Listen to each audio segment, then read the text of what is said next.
Hi everyone, it's Tom here. Welcome to the next installment of the BDI vlog. Today we're going to run through 6 easy pieces of advice to follow when trying to find your dream job in the NHS.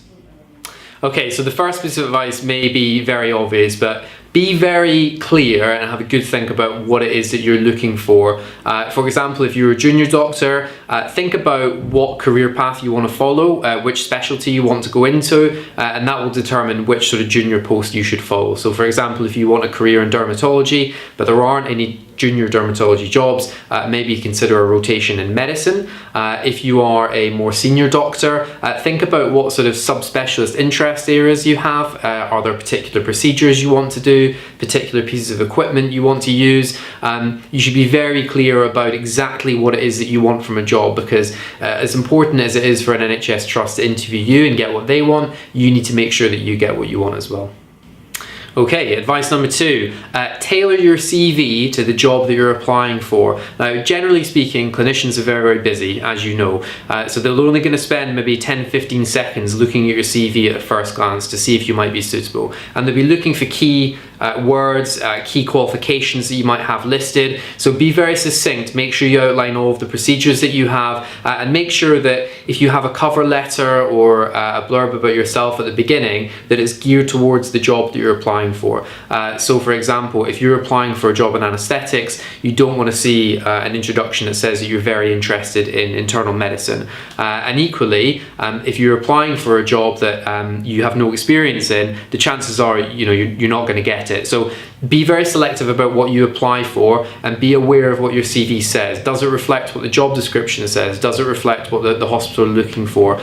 So definitely spend some time on your CV, make sure that it outlines all of your experience clearly and that it's relevant to the job that you're applying for.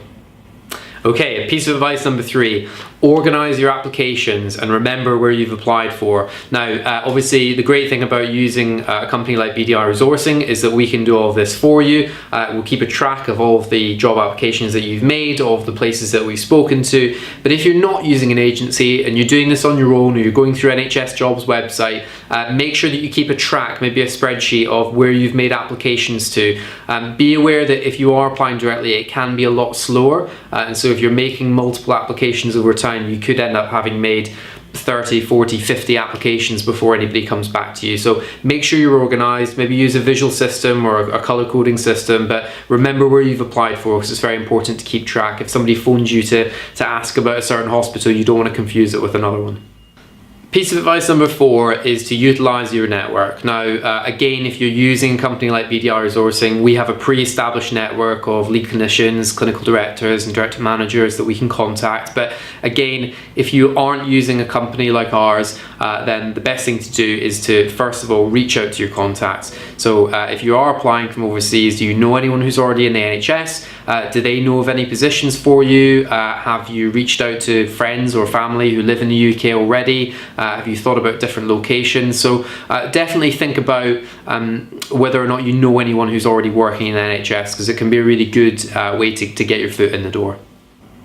So as I mentioned earlier, it's really important that you get what you want from a job just as much as the hospital gets what they want from you.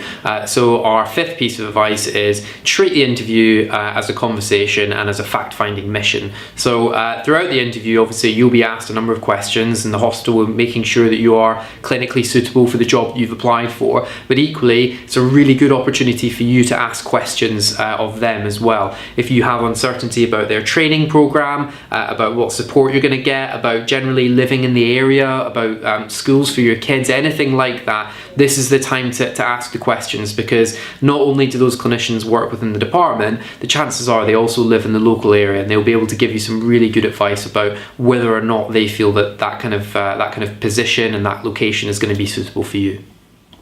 Right, last piece of advice, number 6. Patience is a virtue. You have to be patient when you're making your job applications. The NHS is not famous for being a fast system, and there are a number of things that can contribute to a very slow recruitment process. People might be on holiday, they might need to have budgets approved, there might be multiple applicants, there may be requirements to satisfy job descriptions being approved by Royal Colleges. There are all sorts of things that can slow down the recruitment process. So don't stress out. Stay calm. If you've made multiple applications, you will eventually find the job that you want. There are huge requirements for doctors in the UK and within the NHS, so there is a job for everybody. It's just about tracking down the right one, so bear with it. As I say, don't stress out. Do what you need to do to keep your mind free. You can exercise, read books, whatever you do to relax, but try not to let it get to you. Sometimes it will take a while to find the right job and to get through that recruitment process. Okay everyone, thanks very much for watching. Stay tuned for our next vlog next week, and get in touch, let us know if there's any particular topics you'd like us to cover off. Thank you.